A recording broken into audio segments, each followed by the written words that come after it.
You just realized your business needed to hire someone yesterday. How can you find amazing candidates fast? Easy. Just use Indeed. Stop struggling to get your job post seen on other job sites. With Indeed sponsored jobs, your post jumps to the top of the page for your relevant candidates, so you can reach the people you want faster. According to Indeed data, sponsored jobs posted directly on Indeed have 45% more applications than non-sponsored jobs. Don't wait any longer. Speed up your hiring right now with Indeed.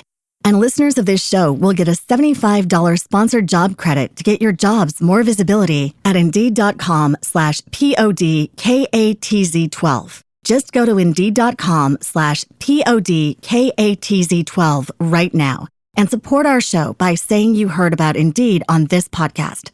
Terms and conditions apply. Hiring? Indeed is all you need. I love social media because it's exposure. I can get the same exposure by directly emailing, and it's more guaranteed. Like social media controls algorithms, I control my email list. So you have to capture data. If you're not capturing data with your social media audience, you're not doing it right. Yeah. If you're not capturing people's emails, that's Instagram's audience. Ooh. That's not your audience. That ain't your girl. That's Instagram's girl. That's everybody girl. That's everybody girl. I'm incredibly excited about this conversation we're about to have because the guest that we have today isn't going to be able to just talk about breaking into tech, scaling in tech, starting a tech business, but not just starting a tech business, but a tech business that actually is generating revenue. A tech business that actually is incredibly beneficial, honestly, to many of you that are tuning in. So you're going to learn a lot of game. Honestly, the guest we have today is talking about something that we've actually never talked about before on Tech is the New Black. So whether you are looking to do something similar like the guest, or if you yourself aspire to be a tech founder, you're going to need the component that he's talking about. There's an old quote that I heard that says that, sales is king, marketing is queen. And just like chess, the queen piece is incredibly, incredibly valuable. Many times you lose because you don't know how to actually operate and move with that piece. So we're incredibly excited about this conversation. Now, as always, make sure y'all stick around to the end because we always have a treat for you. But the treat we had today, honestly, is the best treat that we've ever had for you before. But we're gonna be choosing someone based on the way that you answer a comment, based on the discussion I'm gonna have with my guest today. So make sure you like, subscribe, and that you're engaged in the comments so that way you can be put into the pile of people that will be able to win on this incredible, incredible giveaway. So, Leander, bro, really excited for you to be here on Tech is the New Black. Nah, man, I appreciate you having me, man. Just give a background. Me and Cyrus met in Miami, man. Yeah. At Big Tech Energy. Shout out to Jared. Just you stand-up guy, bro. Like, you've been Appreciate solid. Got your number and everything. You always hit me back. So I really appreciate that. And first and foremost, want to thank you for creating a safe space for Black people, Black founders, professionals to come and be their authentic selves and share their experience, man. 'Cause I think we need that. A lot of people are always asking how we do things, so I think your platform is giving everybody that game. Bro, I appreciate that so much, but I got to call Cap on something you said because he said I always hit him back. I'm going to keep it a stack with y'all. I'm going to keep it a hundo. This man, you know how you meet somebody and like you click with them, and for whatever reason, when they hit you up, you just keep forgetting to get back to them. That was like my relationship with him where I was like, why do I keep forgetting to hit this man back? Like of all people. Yeah. And so I had to call Cap on that one part. But I will say my communication got better. Yeah. But you hit me back, yeah, stuff got better. Yeah, I mean, we good now. We rolling now and stuff like that. Sure. So bro, appreciate you so much, man. So look, we got a lot to talk about, dude. So I'm really excited about this conversation. Now, someone that we are both huge fans of. Y'all let us know in the comments if y'all are familiar with this guy as well. If you don't, you definitely need to get familiar. But there's a quote from Alex Hormozy where he says that you sell because you're not good at marketing, and you marketing because you don't have a good product. But when you have a great product, marketing is easy. Now look, you are a co-founder, chief marketing officer. What are your thoughts on that? Like when you think like, okay, does marketing almost kind of forego the sales aspect when the product is really great? Because I mean, y'all have a great product. When the product is really great, does it make marketing easy, or is marketing 100%. Still hard? So bro, please like rap for us real quick. Yeah, man, I think having a great product, the product sells itself, right? Yeah, because people are using the product, right? And then word of mouth marketing is the number one marketing. Yeah, facts. So if I like a product, right, I might like a brand. I'm gonna share that brand, I'm gonna wear that brand, I'm gonna expose that brand. That brand's not paying me.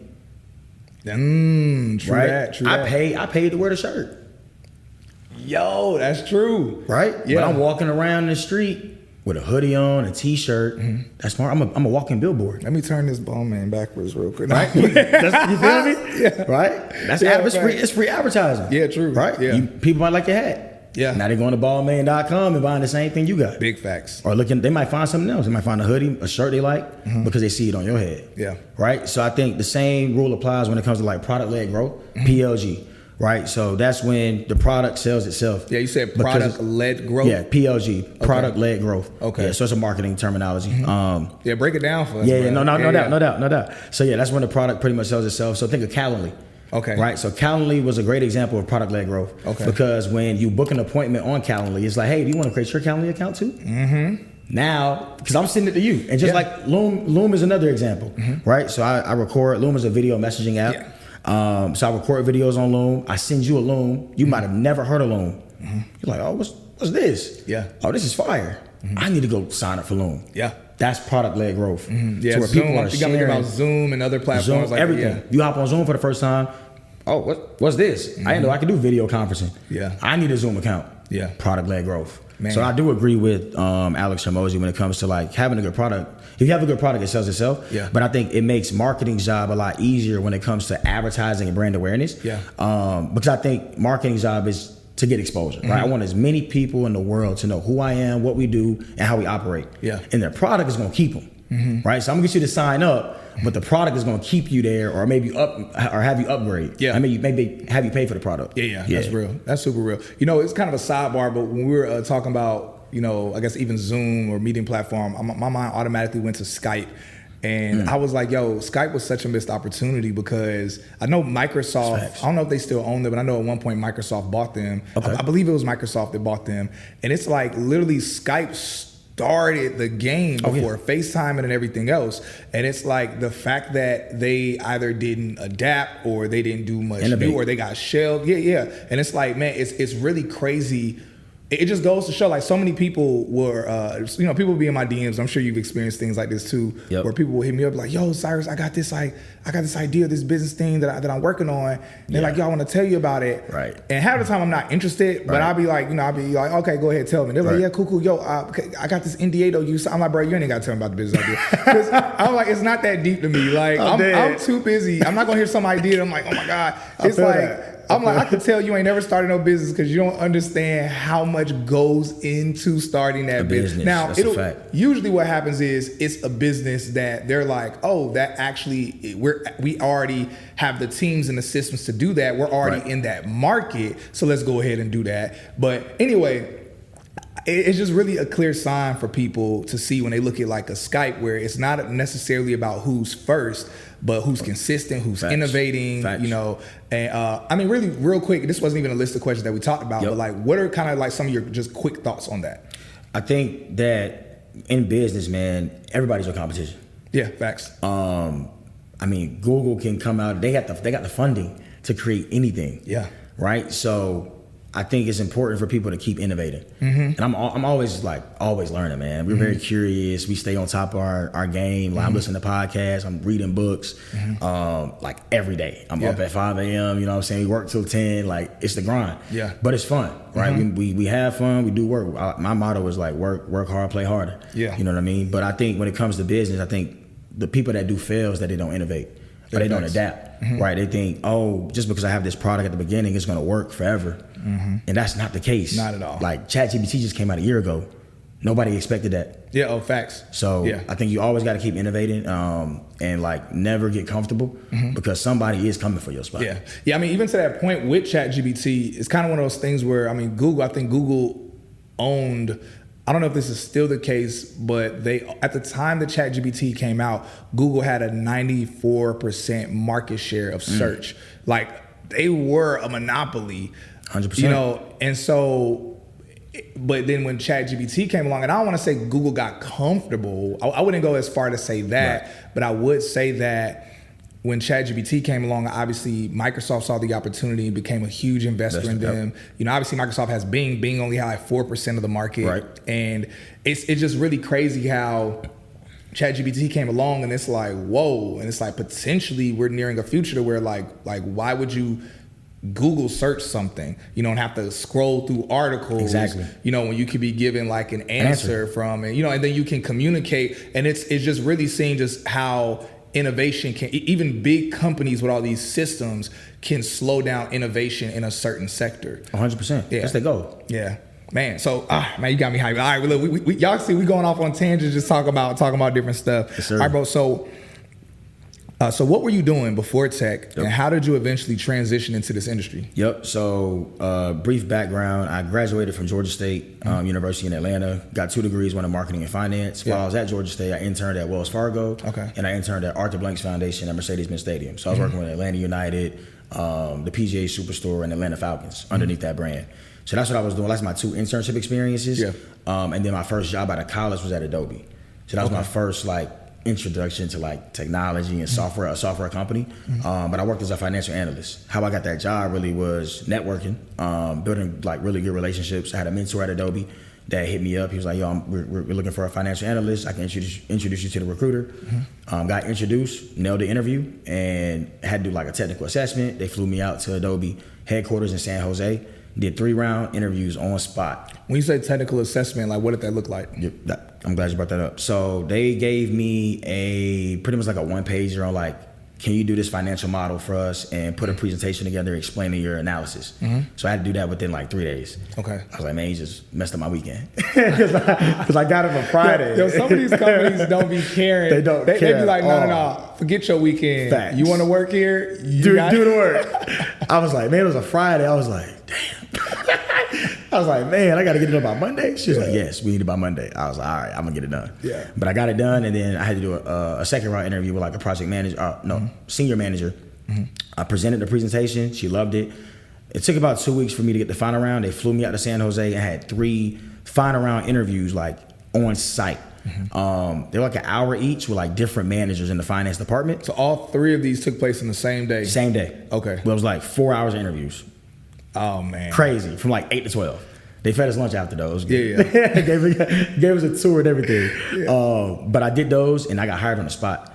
But I think what got me the job though is like I brought collateral. And I think a lot of people don't do this. Is like I brought my Wells Fargo projects that I did in my internship. Okay. So we're in a world where you have to show people, not tell people. Exactly. So like before I sign up for a product, I want a free trial or I want a demo, right? I want to experience it myself. And then after I see the value, I'll pay you. Yeah. So I'm taking that same approach when it comes to interviewing. Okay, I want to show you what I can do versus tell you in an interview. Yeah. Oh, I already did projects. I can create something from scratch. Yeah.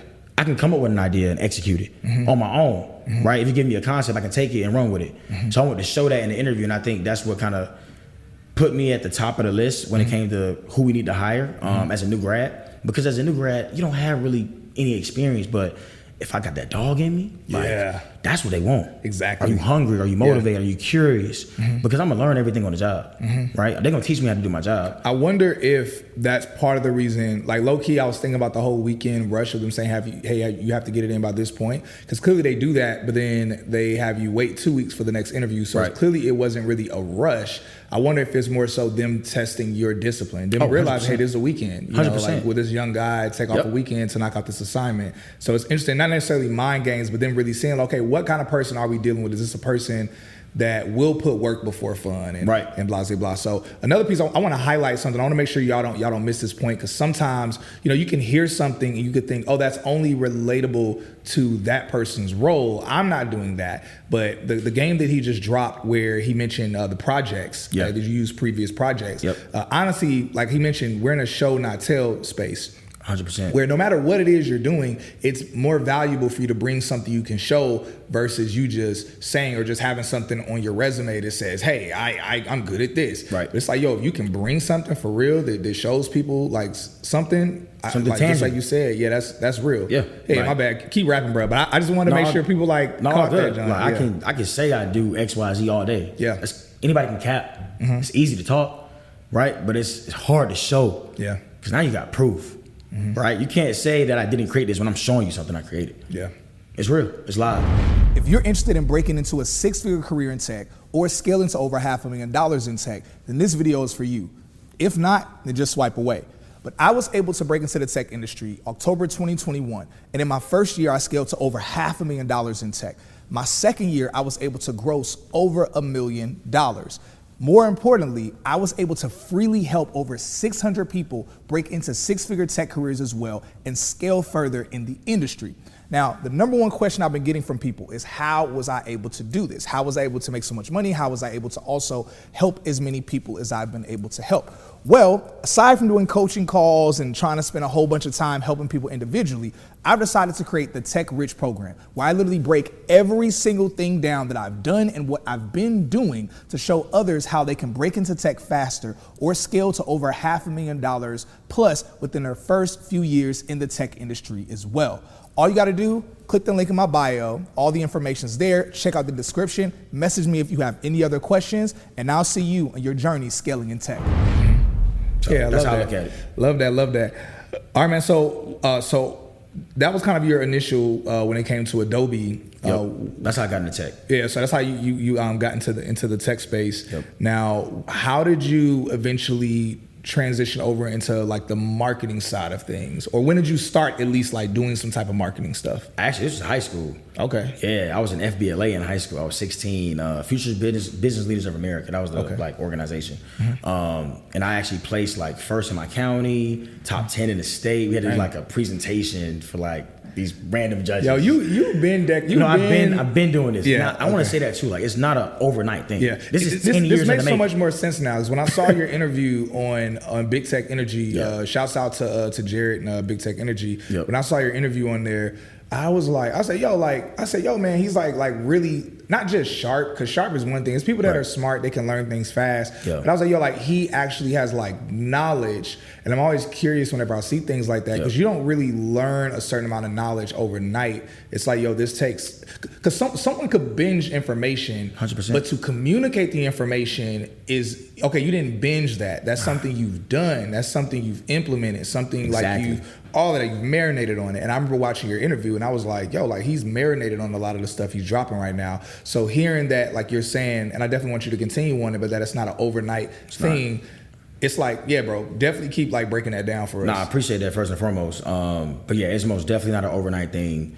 I've been doing marketing like for 10 years at this point. Yeah. It's always been ingrained in me, really, like since I was 16, really. My first job was at like Rack Room Shoes, bro. Like, I'm selling shoes for a living, making like $7.50. At 16, I was living. Nobody, like a lot of people have jobs, but everything was strategic. Big facts. I was in FBLA and then I majored in marketing. So I went to Georgia State.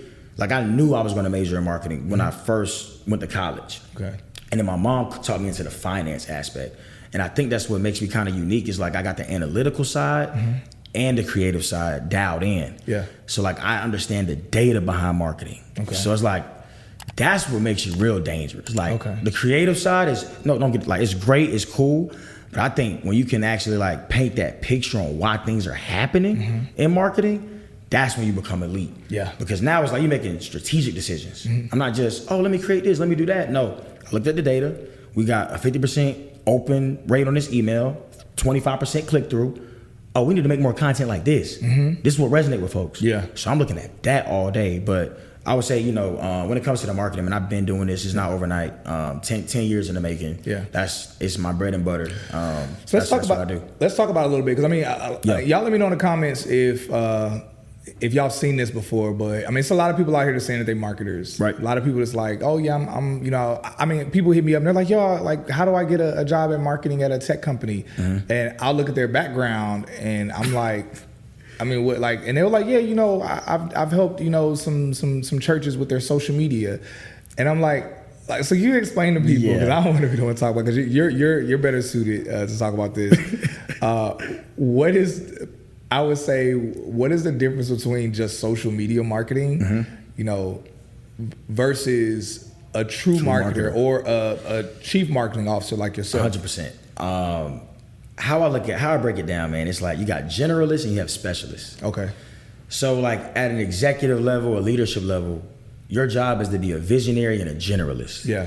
So I understand marketing on a broad level, and I'm a specialist in certain areas. Okay, makes sense. Right? So I would say my core competencies in marketing are like lead generation, You need clients, I'm your guy. I can reach out to strangers, get you meetings booked within 24 hours. No cap. Yeah. And then when it comes to like marketing automation, so I'm good at the marketing ops and marketing operations. So I'm good at setting up the systems, right?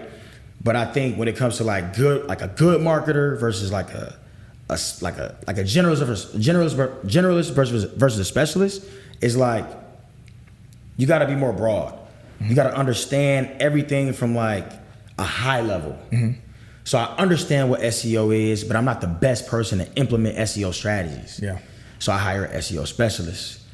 But when it comes to social media, I mean, social media is important. It's what's making everybody money these days, apparently, or brand awareness. But in my, like, what I'm good at is email marketing. Everybody has an email. That's true. I'm not I love social media because it's exposure, but I can get the same exposure by directly emailing you. Yeah, that's very true. And it's more guaranteed. Yeah, exactly. It's not There's like no you putting up a algorithms. post, and it's you hoping that the person sees it. Exactly. And that's why I love it. I always say this quote, like, I control my email list. Like, social media controls algorithms, I control my email list. Yeah. Right? So, like, it's crazy. That's why I always tell you have to capture data. If you're not capturing data with your social media audience, you're not doing it right. So if you don't have a newsletter, like a form, but I don't care what it is, a lead magnet. Yeah. If you're not capturing people's emails, that's Instagram's audience. Oh, That's not your audience. that ain't your girl. That's Instagram's girl. That's everybody girl. That's everybody girl. You feel me? No, Yeah, real real. talk. Yeah. Because if they don't see your post, they're not subscribed. They don't got post notifications on. Ooh. It's over with for you. Ooh, that's You're so true. hoping they see it. That's what it is. You only get 1%, 2% of the people that follow you to see your post anyway. Oh my gosh, that's so true. But you know how many? I get 50% open rate on my email list. Ooh. 1 out of 2 people opening my emails. Out of that, 10, 25% clicking a link, Man. to go do something that I'm promoting. Hey, y'all hit the link in our bio and sign up for the Texas New Black newsletter. right now, please. And thank you. I need your email. I mean, for real, do that. Y'all know we're gonna be posting about events and stuff like that. But we got an event coming up later on next year. We're gonna probably rap about it a little bit later. It's something different that we've been seeing with a lot of different tech events. But we'll talk later and talk about how it's different and unique. But you had me thinking when you made that statement about generalists and specialists. Yep. There's a quote that I'm sure everybody's heard. And I don't know why I can't think of the it's such a popular quote. It's embarrassing that I can't even think of the beginning of it. But it's the middle part of the quote is master of none.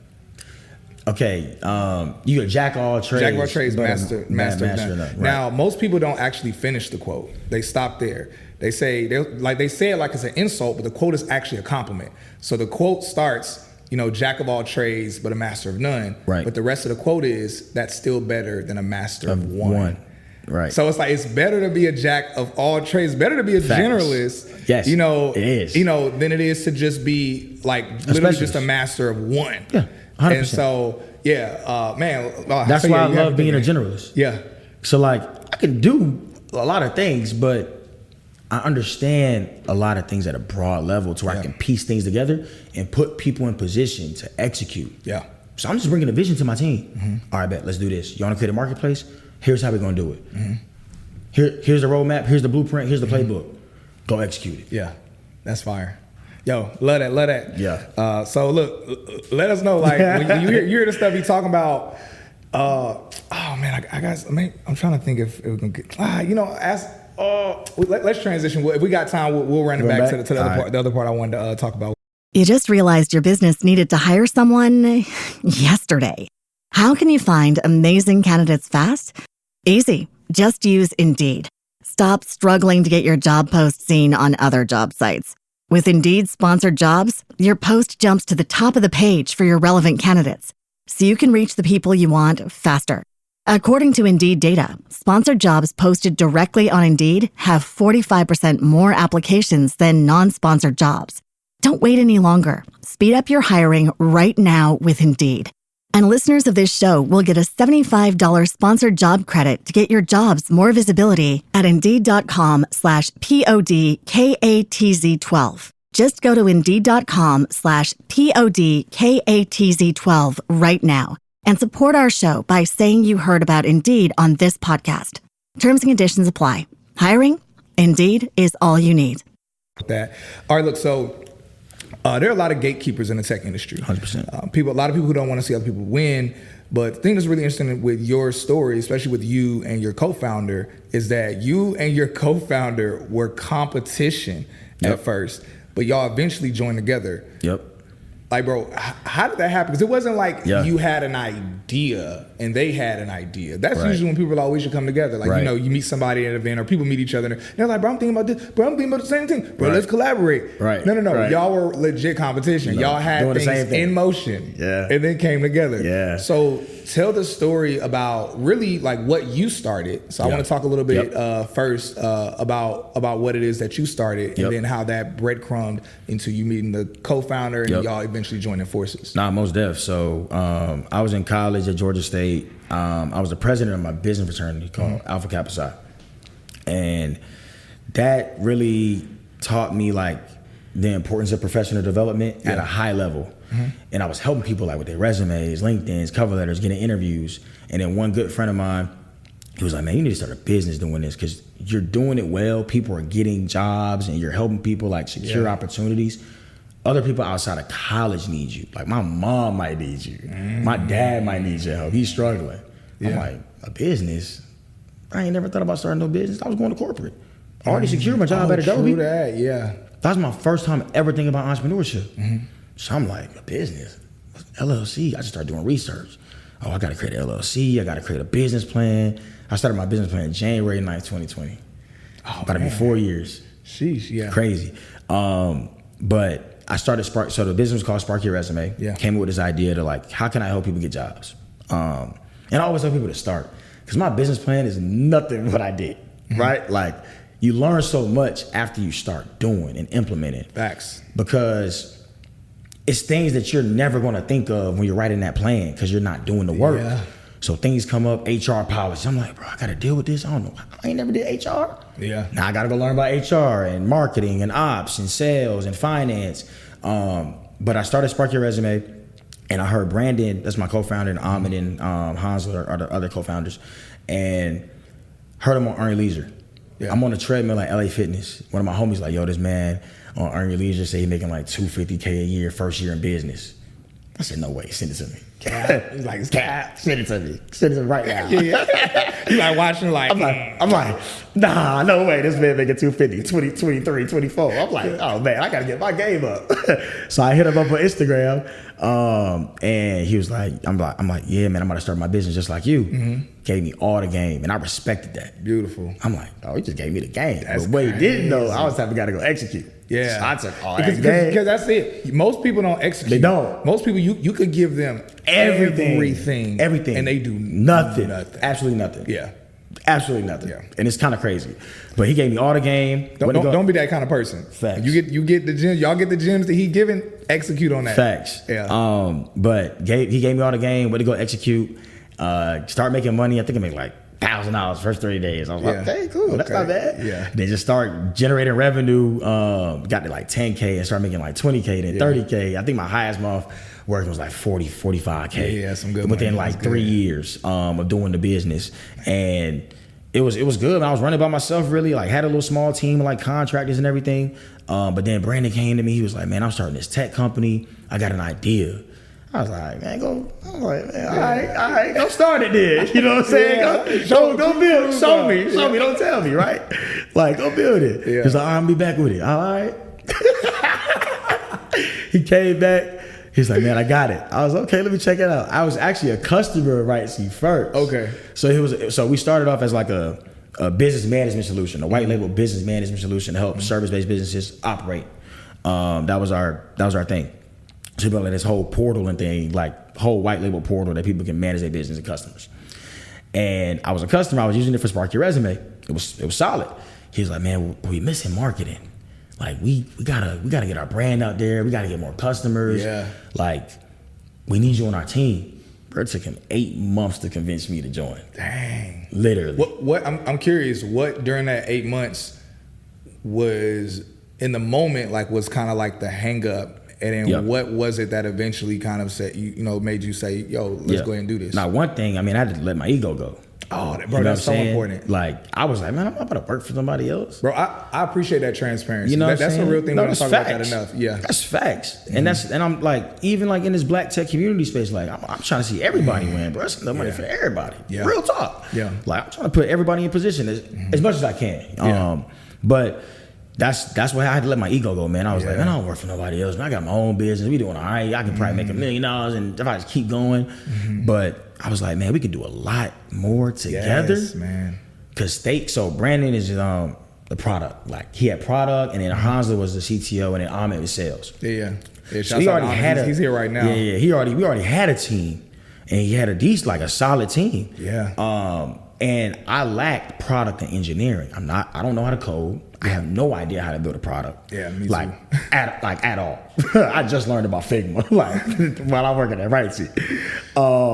And I looked at that as an opportunity for me to join and bring my skill set to the table, and that was a gap they needed to fill. So I'm like, oh, this is a pure play. Like, if we come together, we can do way more than us trying to compete. Yeah.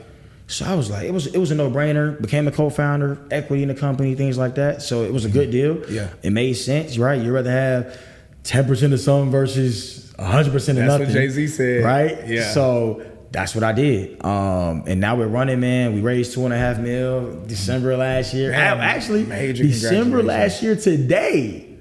December 16th last year. That's crazy. Yeah. Yo, that's wild. 1 year in, bro, from raising the money. That's crazy. Man, that's beautiful. That's man. crazy, Major man. Congratulations. Nah, I appreciate that. Yeah. But yeah, that's what we did. That's how we came together, and then it's been running ever since. So I joined March 2022.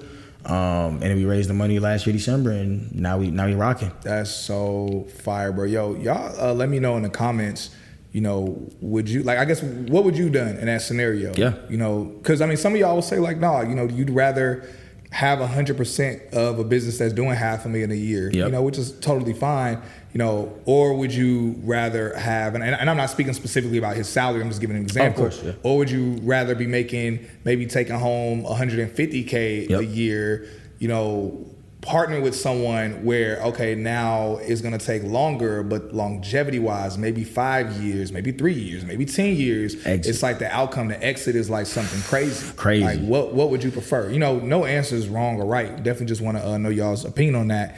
And man, so that's really fire. There's a quote that goes, you can go faster alone, but further together. Yep. And that's what I thought. And that really summarizes like the whole thing. Literally. Like straight up. Literally. I mean, it takes a really good team to grow a great business. Like, for real. And I think people underestimate that. Hey y'all, we have some incredible news that I'm super excited about to finally announce our private tech community. Yes, you heard that right. A private tech community exclusively for you all who want more than just a podcast. You want more than just the FAQs. You want to talk with tech recruiters. You want to talk with hiring managers. You want to talk with coaches. You want to talk with people that can help with editing and rewriting your resume. Maybe you're somebody where you just want to be a part of a community where we're talking about updates of what's happening in the software industry. Y'all, this community that we've launched is also going to involve a Discord where we're going to be talking about updates in tech. We're going to be talking about companies that are hiring. We're going to be talking about upcoming tech events. So that way you don't have to miss any of the gems that I know, but not even just what I know, but the gems that friends of mine that are also in the tech industry know as well. So if you want to be a part of that community, go ahead and sign up so that way you can join us. We have a few different tiers. Ultimately, it's all tuned in for you. Oh, and last thing, also within this community, we're going to be streaming all of our interviews with our podcast guests. So instead of you having to wait months to watch the videos later on, you'll actually be able to watch the interviews in real time and ask your live questions to those guests. So make sure you join our tech community. Do you believe more business owners, especially small business owners or people starting out that might be struggling right now, that might have competition, do you believe that they would benefit if they joined with their, quote unquote competition? I do, man. I think one thing about like me joining the team is that we all have different perspectives. True. So Brandon might see something, I might see something, Ahmed might see something, and then we all collaborate. So we honestly believe that 1 + 1 + 1 = 10. Yeah. So our ideas together, 3x is us just my idea alone. Yeah. Right? So our different perspectives, us masterminding all the time, just coming up with ideas, chopping it up, like that, man, I wish I could just see us just in a room on a whiteboard. It's crazy. Yeah. Like the amount of ideas that we come up with. I think if people partner with their competition because they understand the business, y'all doing the same thing. Exactly. That's the thing that people don't get. Yeah. It's like y'all both have expertise in this space. Why would you not partner? Y'all have different connects that y'all can bring all your connections together. My network becomes your network. Man. My resources become your resources. Yeah. And now we're dominant. Yeah. Nobody can stop us. We're unstoppable at this point. Man, that's so real. So real. That's how I look at it. And then at that point, also now you just, let's say you and your competition are basically 50-50 or neck and neck in terms of y'all's individual market share. You just doubled your market share. Exactly. Immediately. Exactly. And so, I mean, it's such a good game. I'm happy you sharing this. It's a no-brainer. It's fire. Super fire. I appreciate it, bro. Yo, so you and your co-founders, y'all are young, making money, mildly attractive. I'm cracking. Y'all, but before we started recording, when I went over some of the questions, I made that one. They like died laughing. Like, it was crazy. I'm dead.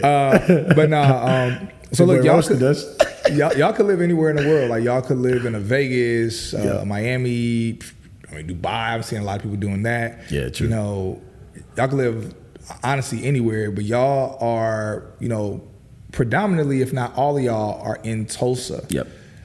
So what was, like, why did y'all make that decision? Is there some strategy behind that? Like why that choice? Yeah, so when we raised the $2.5 million, one of our investors, Atento Capital, is based in Tulsa. So part of our deal was that we had to move to Tulsa for at least a year to rebuild like the tech scene. Okay. Tulsa actually just got named the tech hub by the White House about a month ago. Oh, it's up and coming. I think it would be honestly the Midwest Charlotte. Oh yeah, Charlotte's going crazy right now. I think Tulsa's next up. Ooh. And I'm not just saying I'm there. We've been there since February. Yeah. It's people. It's like 1.3 million in population. It's not like some rural area. Exactly. Yeah. It's not. People think that though until they come.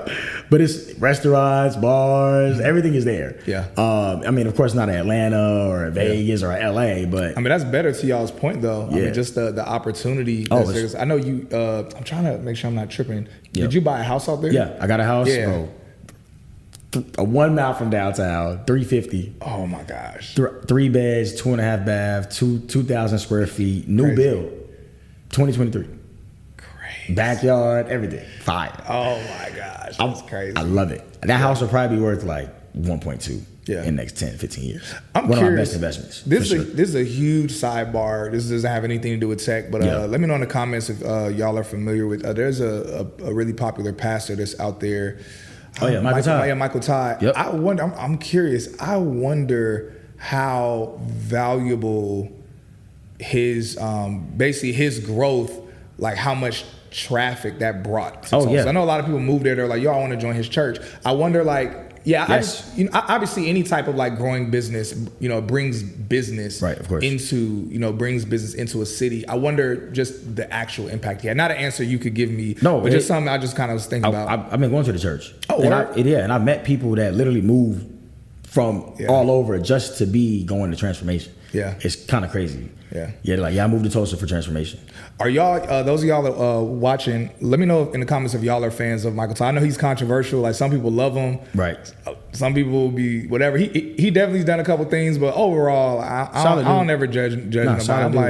I'm like, bro, if I was a pastor, I'd end up doing some goofy stuff too. Yeah, you're still human at the end of the day. Yeah, exactly. Everybody makes mistakes. You know what I'm saying? So I know his brother really well. He stayed like right down the street from me. So yeah, it's pretty cool.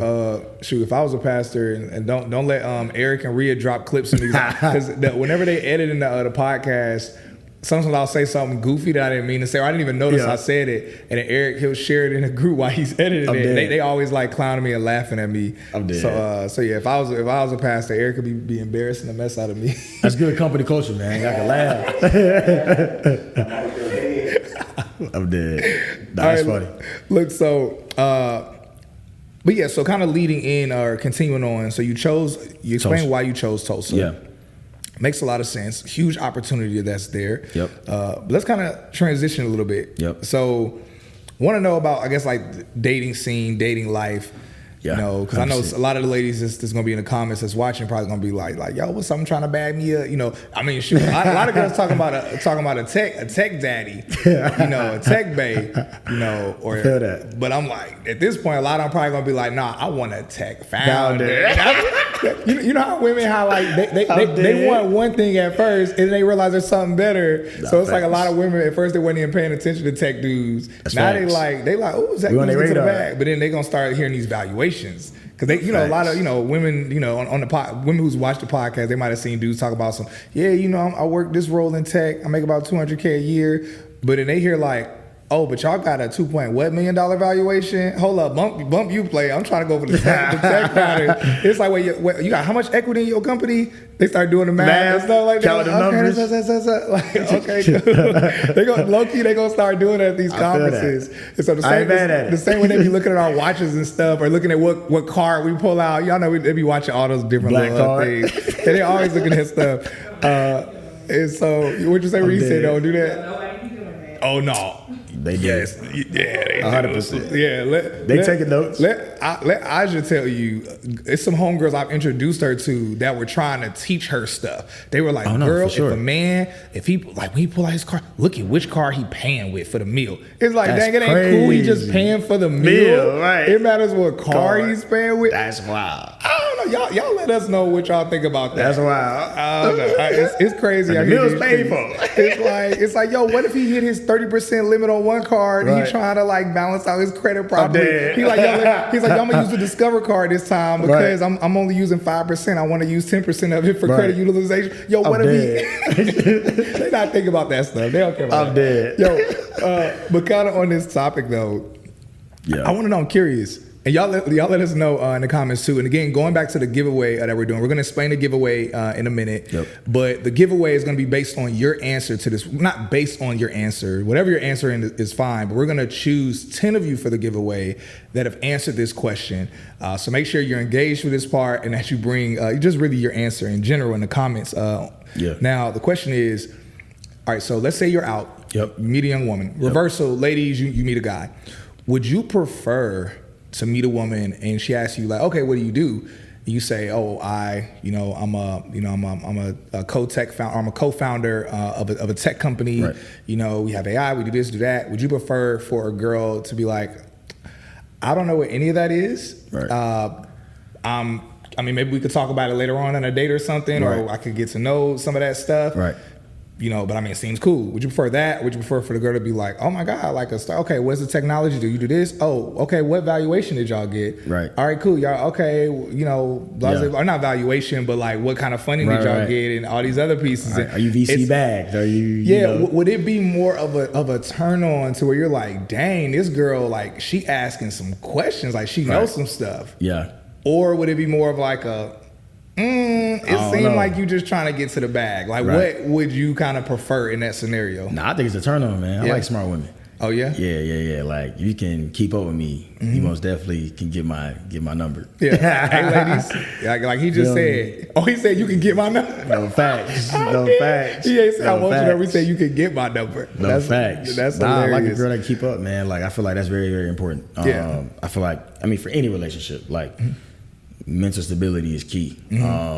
And it's a lot of women that can't keep up with us. Yeah, that's real. That's real. Hey, ladies, look, if y'all, I mean, let us know if y'all disagree in the comments. If y'all like, no, it's a lot of men that can't keep up with us. Nah. You know, let us know. I ain't trying to start no war out here.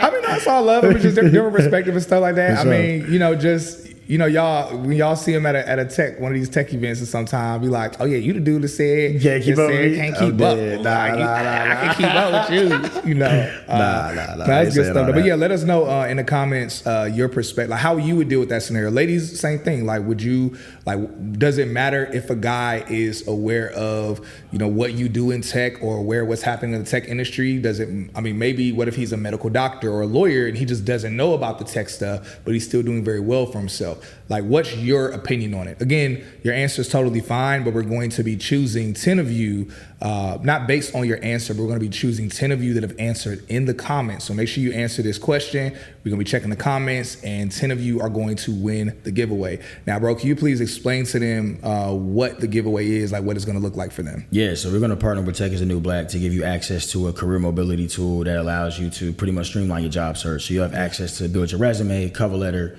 do interview prep, negotiate your salary, track your contacts, and track your jobs all in one hub. So I think that's going to be pretty dope. If you're job searching, this is most definitely a giveaway that you want to take advantage of. Yeah, it's going to be 30 days free. Now, for those of you that you're thinking like, well, you know, I'm good, I got my job in tech, I'm straight. Like, yo, again, still engage with the comments, because if you win the giveaway, that's literally something you can pass over to someone that you know needs some help. We all know somebody that needs some help. So so definitely take advantage of this. So yeah, all right, so now you're 25 years old, or excuse me, 26 years old. I keep doing that. No, good. Because I know, because again, y'all, I saw him on Big Tech Energy. That was literally the same day we met in person.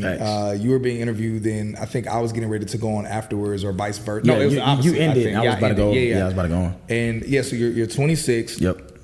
You're crushing it.